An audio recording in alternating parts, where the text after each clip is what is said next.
नमस्कार, आज है 7 अगस्त, दिन बुधवार। चलिए जानते हैं बिहार की 25 बड़ी खबरें। बीच खेत में पुल बनाकर छोड़ा गया। अररिया में डीएम ने दिए जांच के आदेश। लोग बोले नदी से दूर बना पुल हमारे किस काम का। अररिया में एक ऐसा पुल सामने आया है जो लोगों को आश्चर्यचकित कर रहा है। इस पुल का निर्माण नदी में ना कर बीच खेत में कर दिया गया है। पुल को लेकर ग्रामीणों का आरोप है कि इसमें गुणवत्तापूर्ण कार्य भी नहीं किया गया है। मामले की जानकारी मिलने के बाद डीएम इनायत खान ने जांच के आदेश दिए हैं। रिजल्ट जारी करने की मांग को लेकर प्रदर्शन। बीएसएससी कार्यालय से पहले पुलिस ने रोका, नीतीश सरकार पर लगा रहे हैं आरोप। पटना में सहायक उर्दू अनुवादक के रिजल्ट को लेकर बड़ी संख्या में अभ्यर्थी पहुंच गए हैं। उन्होंने प्रदर्शन भी किया। अभ्यर्थियों को बीएसएससी कार्यालय पहुंचने से पहले ही पुलिस ने रोक दिया। अरण्य भवन के पास रोक दिया गया। हल्का बल प्रयोग भी पुलिस को करना पड़ा। बिहार में 2019 में मंत्रिमंडल सचिवालय विभाग बिहार कर्मचारी चयन आयोग की तरफ से 1294 पदों के लिए सहायक उर्दू अनुवादक का विज्ञापन जारी किया गया था। इसके बाद 2021 में उक्त परीक्षा के लिए प्रारंभिक परीक्षा का आयोजन कराया गया, जिसमें 5322 अभ्यर्थियों को मुख्य परीक्षा के लिए आयोग द्वारा सफल घोषित किया गया। 2022 में मुख्य परीक्षा के बाद जुलाई में करीब 1374 अभ्यर्थियों की काउंसलिंग की प्रक्रिया कराई गई थी। नरकटियागंज मुजफ्फरपुर के बीच चलने वाली 2 पैसेंजर 8 तक रद्द। एक ट्रेन हुई शॉर्ट टर्मिनेट। देखें लिस्ट। बेतिया के लोगों को होगी परेशानी। बेतिया के चनपटिया एवं साठी के बीच चल रहे प्री नॉन इंटरलॉकिंग कार्य को लेकर नरकटियागंज मुजफ्फरपुर रेलखंड के बीच चलने वाली एक जोड़ी सवारी गाड़ी को रद्द कर दिया गया है। वहीं नरकटियागंज मुजफ्फरपुर एक्सप्रेस ट्रेन को भी शॉर्ट टर्मिनेट किया जा रहा है। मंत्री के भाषण से उबे विधायक सो गए। भागलपुर में 7 पौधा लगाने आए तो श्रवण कुमार ने फटकारा, जाओ दूसरी जगह लगाओ। भागलपुर के जेडीयू विधायक गोपाल मंडल आए दिन अपने कारनामों की वजह से चर्चा में रहते हैं। अब एक वीडियो सामने आया है जिसमें गोपाल मंडल बीच कार्यक्रम में मंच पर सोते दिख रहे हैं। मंच से ग्रामीण विकास मंत्री श्रवण कुमार किसानों की आय दोगुनी करने की बात करते रहे और गोपाल मंडल गहरी नींद में सोते रहे।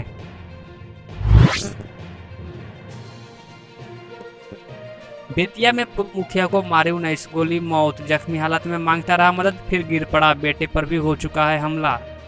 बेतिया में पूर्व मुखिया और ठेकेदार जितेंद्र सिंह की बदमाशों ने 19 गोलियां मारकर हत्या कर दी। 3 बाइक पर आए 6 बदमाशों ने वारदात को अंजाम दिया।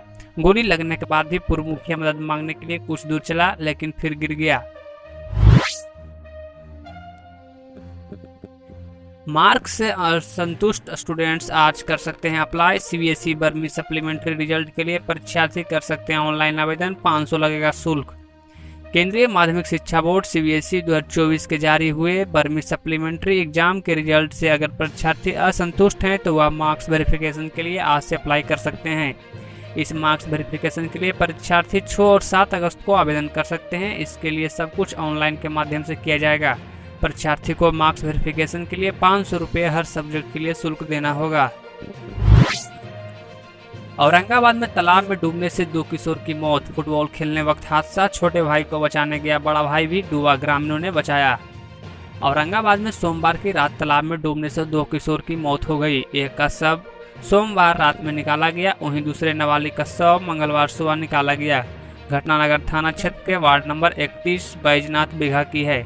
बताया जाता है कि सोमवार की शाम बैजनाथ बीघा निवासी प्रमोद यादव के बेटे राकेश कुमार और रितेश कुमार गांव के कुछ लड़कों के साथ फुटबॉल खेल रहा था। फुटबॉल खेलने के क्रम में पास के तालाब में फुटबॉल चला गया। इसके बाद फुटबॉल लाने के लिए राकेश कुमार तालाब की ओर गया। राकेश तालाब में गिर गया और वह डूबने लगा। 11 क्विंटल गेहूं से बाबा गरीबनाथ का महाश्रृंगार। तीसरी सोमवारी पर 2.5 क्विंटल फल भी चढ़ाए। कोलकाता से आया चांदी का मुकुट पहनाया। पवित्र सावन माह की तीसरी सोमवारी पर उत्तर बिहार का देवघर कहे जाने वाले गरीबनाथ मंदिर में बाबा का अद्भुत श्रृंगार हुआ। 11 क्विंटल गेहूं, फल और फूल से बाबा को सजाया गया। इस दौरान पहले बाबा को दूध, दही, शक्कर और घी से नहलाया गया। इसके बाद मंदिर के पुजारियों ने बाबा के जयकार के साथ उनका महाश्रृंगार किया। स्थानीय शिव भक्तों के साथ मंदिर के पुजारी ने महाआरती की। इस दौरान हर हर महादेव बोलबम के जय घोष से पूरा शिवालय गूंज उठा। नवरात्र में 3 की जगह 8 दिन छुट्टी की मांग। शिक्षक संघ ने अवकाश बढ़ाने की मांग रखी। तीज रक्षाबंधन पर स्कूल में छुट्टी का आदेश हुआ था। राज्य सरकार ने स्कूलों में छुट्टी की नई व्यवस्था की है। अगस्त से नवंबर तक 6 अतिरिक्त छुट्टियों को शामिल किया गया है। इनमें 19 अगस्त को रक्षाबंधन के लिए 1 दिन और 6 और 7 सितंबर को तीज के कारण 2 दिन, 17 सितंबर को अनंत चतुर्दशी और 25 सितंबर को जितिया और 15 नवंबर को कार्तिक पूर्णिमा एवं गुरु नानक जयंती के अवसर पर स्कूलों में छुट्टी रहेगी। रेप मामले में सीनियर आईएएस संजीव हंस को बड़ी राहत। पटना हाईकोर्ट के जस्टिस संदीप कुमार ने कहा, गलत तरीके से दर्ज हुआ था केस। रेप केस में बिहार के चर्चित आईएएस संजीव हंस को पटना हाईकोर्ट से बड़ी राहत मिली है। मंगलवार को कोर्ट ने सुनवाई के दौरान रेप केस को क्वाइश कर दिया है। महिला के वकील दीनू कुमार के अनुसार अपने फैसले में जस्टिस संदीप कुमार ने कहा कि गलत तरीके से केस दर्ज हुआ है, इस मामले में कोई केस नहीं बनता है।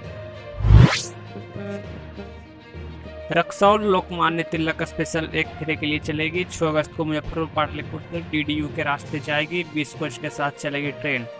यात्रियों की अत्यधिक भीड़ को देखते हुए रेलवे रक्सौल से लोकमान्य तिलक के बीच 05557 05558 रक्सौल लोकमान्य तिलक एक्सप्रेस एक फेरा चलाएगा। यह ट्रेन पाटलिपुत्र, आरा, बक्सर और डीडीयू रुकते हुए लोकमान्य तिलक को जाएगी। इस स्पेशल में द्वितीय वातानुकूलित श्रेणी के 2, तृतीय वातानुकूलित श्रेणी के 3 और शयनयान श्रेणी के 11 कोच और साधारण श्रेणी के 4 कोच होंगे। आज 25 केंद्रों पर सिपाही भर्ती परीक्षा होगी आयोजित। 18,110 अभ्यर्थी लेंगे भाग। दोपहर 12 बजे से लेकर 2 बजे तक होगा एग्जाम। बिहार शरीफ में केंद्रीय चयन पार्षद की ओर से आयोजित सिपाही भर्ती परीक्षा का आयोजन 7 अगस्त को किया जाएगा। परीक्षा दोपहर 12 बजे से 2 बजे तक एकल पाली में आयोजित की जाएगी। जिले के 25 परीक्षा केंद्रों पर 18,110 अभ्यर्थी भाग लेंगे। परीक्षा शांतिपूर्ण और निष्पक्ष बनाने के लिए प्रशासन ने पुख्ता इंतजाम किए हैं। प्रत्येक परीक्षा केंद्र पर 1 केंद्र ऑब्जर्वर, 2 स्टैंडिंग दंडाधिकारी और 2 पुलिस पदाधिकारी तैनात रहेंगे। इसके अलावा 12 गश्ती दल दंडाधिकारी और 5 वरिष्ठ अधिकारी उड़नदस्ता दल के रूप में विभिन्न परीक्षा केंद्रों का दौरा करेंगे। घर से भागी विवाहिता के साथ पटना में रेप। पति के पास कोलकाता जा रही थी ट्रेन, गलत ट्रेन में बैठी, मदद के बहाने शख्स ने किया दुष्कर्म। पटना के करौटा के पास एक बदमाश ने एक नवविवाहिता को झांसे में लेकर उसके साथ दुष्कर्म कर दिया। घटना शनिवार की शाम की है। किसी तरह से बदमाश के चंगुल से भागकर युवती ने करौटा स्टेशन प्रबंधक को घटना की जानकारी दी। घटना की खबर मिलते ही सनसनी मच गई। स्टेशन प्रबंधक ने तत्काल इसकी सूचना खुसरूपुर रेल थाना प्रभारी मनोज कुमार को दी। वरीय अधिकारियों को सूचना देने के बाद खुसरूपुर रेल प्रभारी मनोज कुमार तत्काल करौटा पहुंच गए। बाद में वरीय अधिकारी भी करौटा स्टेशन पहुंचे और पीड़िता से पूछताछ की। रात में ही पीड़िता का मेडिकल भी कराया गया। युवती पुलिस अभिरक्षा में है। आधी रात को होटल्स में अचानक पुलिस की रेड। शेखपुरा में कोई आपत्तिजनक सामान नहीं मिले, कहा सुरक्षा को लेकर की गई है छापेमारी। शेखपुरा में सोमवार की रात नगर थाना पुलिस ने शहर के 8 प्रमुख होटल्स और विश्राम स्थल में सघन छापेमारी की। लगभग 3 घंटे तक चलने इस विशेष छापेमारी में पुलिस को कुछ हाथ नहीं लगा। छापेमारी का नेतृत्व नगर थाना अध्यक्ष सह पुलिस इंस्पेक्टर धर्मेंद्र कुमार ने किया। खाना बनाने के दौरान गैस सिलेंडर ब्लास्ट, 6 लोग जख्मी। बांका से सभी भागलपुर के मायागंज अस्पताल रेफर। इलाके में मची अफरा तफरी। बांका थाना क्षेत्र के मुकदमा बाजार में खाना बनाने के दौरान गैस सिलेंडर ब्लास्ट हो गया। इससे 6 लोग गंभीर रूप से जख्मी हो गए। गैस सिलेंडर ब्लास्ट होने के बाद आसपास के इलाके में अफरा तफरी मच गई। आसपास के सभी घर के लोग बाहर निकल गए। सभी को गंभीर अवस्था में भागलपुर के मायागंज अस्पताल में भर्ती कराया गया है। सूचना के बाद मौके पर स्थानीय पुलिस भी पहुंची। पीएमसीएच में 4,315 पदों पर होगी नई भर्ती। अवैध खनन की सूचना देने वालों को मिलेगा इनाम। कैबिनेट की बैठक में 36 एजेंडों पर मुहर।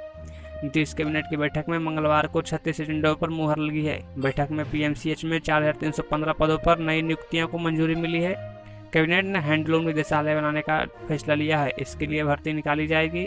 इसके साथ परिवहन विभाग के क्षेत्रीय कार्यालय में 102 वैकेंसी निकलेगी। वहीं पटना जू में 1977 से चल रहे टॉय ट्रेन को फिर से चलाने की मंजूरी मिल गई है। दानापुर रेल मंडल इसका निर्माण कराएगा। इसके साथ ही अवैध खनन की सूचना देने वाले को सरकार इनाम देगी। ट्रैक्टर की सूचना देने पर 5,000 देने पर 10,000 दिया जाएगा। वाहन की सूचना देने पर 10,000 दिया जाएगा। बिहार के खिलाड़ियों को सरकार देगी खेल छात्रवृत्ति। आवेदन करने का कल आखिरी दिन। जाने रजिस्ट्रेशन की पूरी प्रक्रिया। बिहार खेल मंत्रालय और बिहार राज्य खेल प्राधिकरण की ओर से खिलाड़ियों की सुविधा को ध्यान में रखते हुए खिलाड़ियों को खेल छात्रवृत्ति दी जाएगी। इसके लिए पोर्टल पर आवेदन करने की कल आखिरी तारीख है। खेल छात्रवृत्ति के लिए योग्य खिलाड़ी 7 अगस्त तक यथा योग्य श्रेणी में छात्रवृत्ति के लिए पोर्टल पर आवेदन कर सकते हैं। पहले 31 जुलाई तक ही तारीख थी, जिसे आगे बढ़ाया गया था।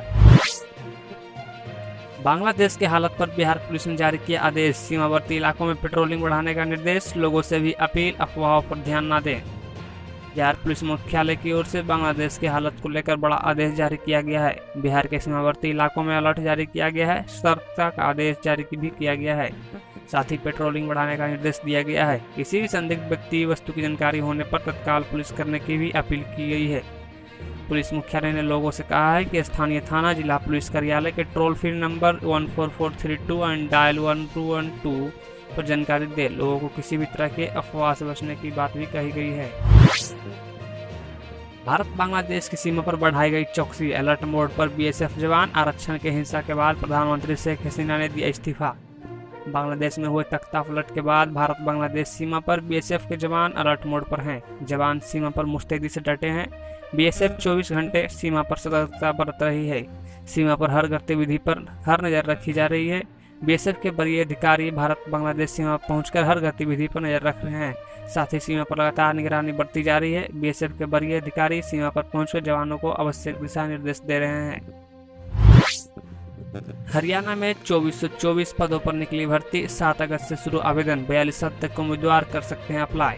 हरियाणा पब्लिक सर्विस कमीशन ने 2424 पदों पर भर्ती निकाली है। जारी किए गए नोटिफिकेशन के मुताबिक भर्ती के लिए आवेदन प्रक्रिया 7 अगस्त 2024 से शुरू की जाएगी। आवेदन शुरू होने के बाद उम्मीदवार ऑफिशियल वेबसाइट hpsc.gov.in पर जाकर ऑनलाइन फॉर्म भर सकेंगे। राजस्थान में 1057 पदों पर भर्ती का नोटिफिकेशन जारी, 14 अगस्त से शुरू आवेदन, एज लिमिट 40 साल। राजस्थान लोकसेवा आयोग राजस्थान राज्य सरकार के विभिन्न विभागों में सिविल और मैकेनिकल, इलेक्ट्रिकल और असिस्टेंट इंजीनियर की भर्ती का नोटिफिकेशन जारी हुआ है। इसी के साथ आर्थिक एवं सांख्यिकी विभाग में 43 असिस्टेंट स्टैटिस्टिकल ऑफिसर की भर्ती के लिए नोटिस जारी किया गया है। आवेदन शुरू होने के बाद उम्मीदवार rpsc.rajasthan.gov.in पर जाकर अप्लाई कर सकेंगे। कोर्ट में पेशी के लिए आया आरोपी फरार, बेउर से पेशी के लिए सिविल कोर्ट आया था। अपहरण के बाद नाबालिग से रेप का है आरोप। पटना सिविल कोर्ट से लापरवाही का मामला सामने आया है। पॉक्सो एक्ट का आरोपी मोहम्मद आसिफ फरार हो गया है। पुलिस उसको जिला सत्र न्यायाधीश सह पॉक्सो विशेष अदालत में पेश के लिए लाई थी। पेशी भी हो चुकी थी। पेशी के बाद हवलदार साइन करने लगे। इसी बीच मोहम्मद आसिफ हाथ में लगी हथकड़ी सरकाकर भाग निकला। हवलदार जब तक उसको पकड़ने का प्रयास करते तब तक वह कोर्ट परिसर से गायब हो गया। मोहम्मद आसिफ सगुना मोड़ इलाके का रहने वाला है। सीएम ऑफिस उड़ाने की धमकी देने वाला कोलकाता से गिरफ्तार, जीजा ने बहन को छोड़ दिया था, साले ने फंसाने के लिए रची थी साजिश। बिहार के मुख्यमंत्री ऑफिस सीएमओ को बम उड़ाने की धमकी देने वाला खैनी दुकानदार निकला, जिसे पटना पुलिस ने कोलकाता से गिरफ्तार किया है। गिरफ्तार शख्स का नाम मोहम्मद जाहिद है, जो कोलकाता में बाग बाजार थाना क्षेत्र के 40 बीबी गंगली स्ट्रीट में रहता है। मोहम्मद जाहिद मूल रूप से बेगूसराय के भगवानपुर थाना के नूरपुर गांव का है। हालांकि पिछले कई सालों से वह अपने परिवार के साथ कोलकाता में रह रहा है। पुलिस ने इसके पास इस मोबाइल फोन को भी बरामद किया, जिससे सीएमओ को धमकी भरा ईमेल भेजा गया